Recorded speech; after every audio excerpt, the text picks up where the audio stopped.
பெற்ற சங்கத்துடைய மாவட்ட செயலாளர் தோழர் ராமூர்த்தி அவர்கள் வாழ்த்துரை வழங்குவார்கள். அன்பார்ந்த சகோதரிகளே, சகோதரர்களே,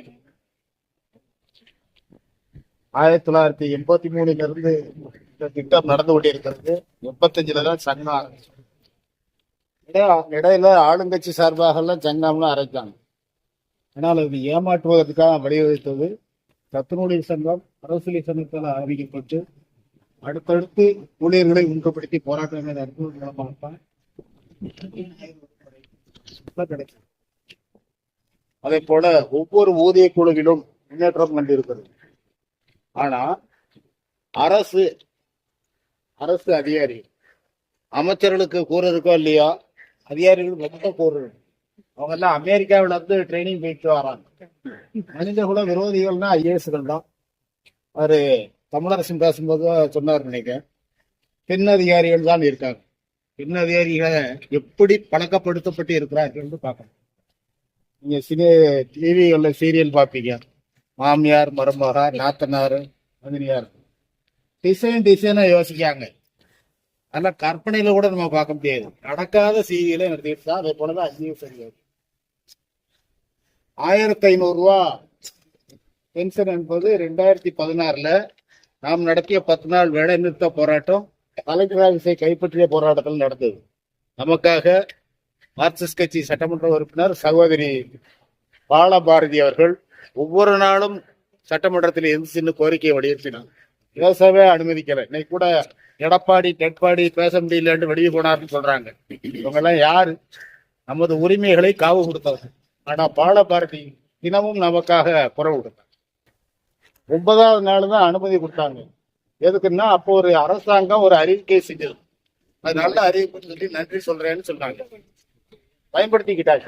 பயன்படுத்தி நம்ம கோரிக்கைகளை வலியுறுத்தினாங்க. அரசூழியர் சங்கம் வேலை நிறுத்தத்தை நடத்தி கொண்டிருக்கிறது. சத்துணவு ஊழியர்கள் அவர்களை போராட்டத்தில் முழுமையாக கலந்து கொண்டிருக்கிறார்கள் என்று அறிவித்ததான் 11 கோரிக்கைகளை அறிவிச்சாங்க. செத்தா 3 லட்சம் அறிவிச்சாங்க. செத்தா யாருக்கு லாபம்?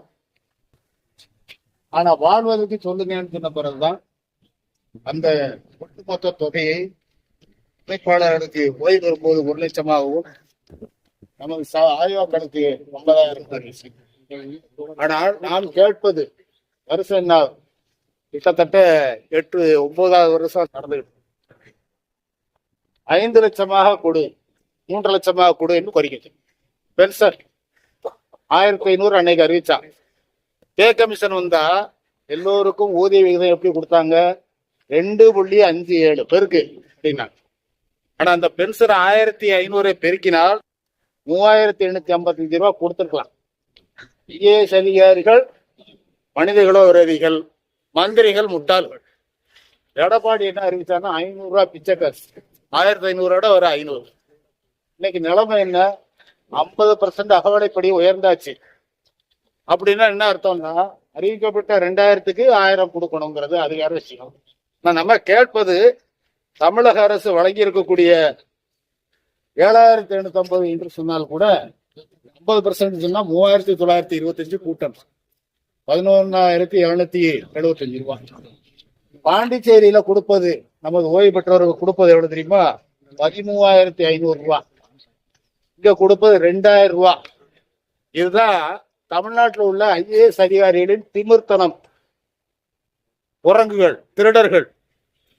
அவர்களை சொல்ல வேண்டியிருக்கு. அரசாங்கத்தையும் ஏமாத்துறாங்க, நம்மளையும் ஏமாத்துறாங்க. போராட்டம் நடத்தினா மந்திரிகள்லாம் பந்தலுக்கே வந்துருந்தாங்க. உங்க கோரிக்கையை நிறைவேற்றிருந்தோம். கூட சொன்னாரு தாசில்தார் அவர்கள், வருவாய்த்துறை அலுவலர் மாவட்ட செயலாளர் சொன்னார். பெயர் மாற்ற கோரிக்கை 98 இருந்து வச்சிருக்காங்க. 26 வருஷம் ஆகுது. எதுவும் பெயர் மாற்றம் தான். அதை கூட சொல்ல தயாரா இல்லைன்னு சொன்னா இவர்கள் எப்படிப்பட்டவர்கள்? அப்போ நம்ம அரசாங்கத்துக்கு சொல்ல வேண்டியிருக்கு. கருணாநிதி முதல்ல பார்ட் டைம் பெர்மனன்ட் ஊழியர்கள்னு அறிவிச்சார். 89 ஆட்சிக்கு வந்த நேரத்துல 90 அறிவிச்சார். போதுமா?